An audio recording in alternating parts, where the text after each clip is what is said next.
Coach, you got kind of two guys that are newer to your position group, Heinrich and Carter, obviously. I mean, how have they blended in now with the full training camp? Carter, coming off his surgery that he had in January, is moving around really, really well right now. Just, every day.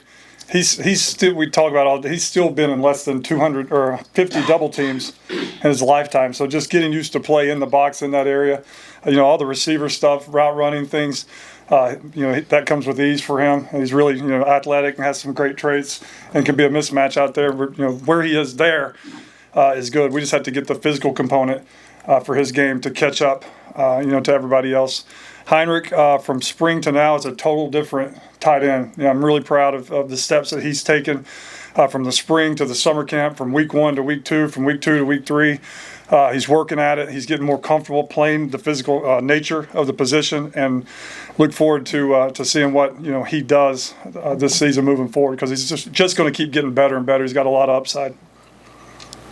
Specifically with Heinrich, are you seeing just the improvements? Just the confidence, puts his face in the block now, where he was a quarterback, so he's never done that. So just learning how to put his face in the block, just being in a box with 8 huge, large human beings, getting hit every play at different places, falling on each other. So it's just a different world. It's a total different game than playing quarterback, and I think he's getting more confident in that role. He's getting more physical. I think the understanding of football and the time and spacing helps him from going from quarterback to tight end. So he's had a really good camp so far. This might sound a little naive, but is it harder to develop once the games begin and you're in a week-to-week preparation? Like in Heinrich, is it more of a challenge to actually develop during that period? No, because he just needs to keep developing on footwork in the run game, where he enters, combinations, how to base block, how to drive block, how to pass pro. Those are things that we do in individual, 2 to 3 times a week. So, the good thing for him is like the game plan is not going to slow him down. Some young players, they're trying to learn how to play football and the position. He knows how to play football. He's just trying to fine tune, all the different tools he needs to be successful as a tight end. Okay. Do you see it as advantageous that the guys at the top of that position group and Luke and Heinrich and Carter have varying types of skill sets? Yeah, I was thinking about that. I was wondering what y'all were going to ask me, and I was thinking about that just walking in. It's cool because they all have, they're good at different things. Luke is, really, he can do basically anything as the tight end position. He catches the ball really well. He runs good routes. He understands time and spacing. He understands footwork and blocking. He's got the best pad level. One of the guys that has the best pad level I've ever coached. So, he's rolling right along. And then you got Heinrich, who's just straight ahead speed is ridiculous, 22 miles per hour. The ability to catch a football, the ability to understand the passing game, more than most tight ends do.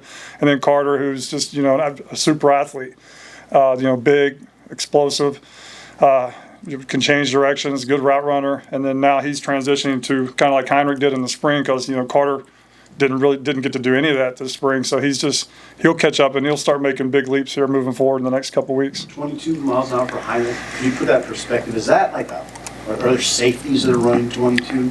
I have no clue. No, I don't. That stuff's so far. I just know that at one point in the summer or the spring, he ran 22 miles per hour. So his straight line speed is ridiculous. We know who those top 3 are. Who would have the leg up kind of as your 4th option? I think all 3, like Caden Echternock, Danny King, and Eric Ingerson, are all 3, right there fighting, for that 4th spot. They're all coming in, working hard. That's a really good room, a really tight room. They get along with each other. They work well with each other. So those 3 guys, are going to have a chance to play at some point this year. They're just going to keep competing and battling it out. Just how disappointing was it to know the severity of Mac's injury, and how are you guys keeping him involved with him not being? He comes and eats with us every day, and he's, he doesn't come to all the meetings because he's doing rehab and stuff in the training room, but he's around the guys all the time. He's at practice. He's on the sidelines. He helps me do personnel. He's there helping coach the young guys. So he's staying involved. It was bad. Once you heard what happened, it was terrible. It was a tragedy, but we're here for him, and we're going to get through it, and we're all going to be better for it. What was your reaction when Luke said this is tight end you, and do you think that's something that's attainable here? I think it's attainable. I think that we keep working towards it every single day. I think it doesn't just happen in 1 year. I think it's just going to start, an accumulation of talent year after year through recruiting when people see what our offense looks like and how we're utilizing the tight ends and all the different things. I mean, you don't just come here and line up off the ball and block the backside inside zone. You get to run multiple run schemes. You got to learn how to pass pro. You got to learn how to be a route runner. You have to learn multiple positions. You got to get in big sets. You got to hear long play calls. So I think, you want to win and you want to be developed as a tight end that can produce at the next level. This is going to be a great spot for you to come. How have you seen Luke develop as a leader? I think his confidence has grown. There were older guys in the room last year.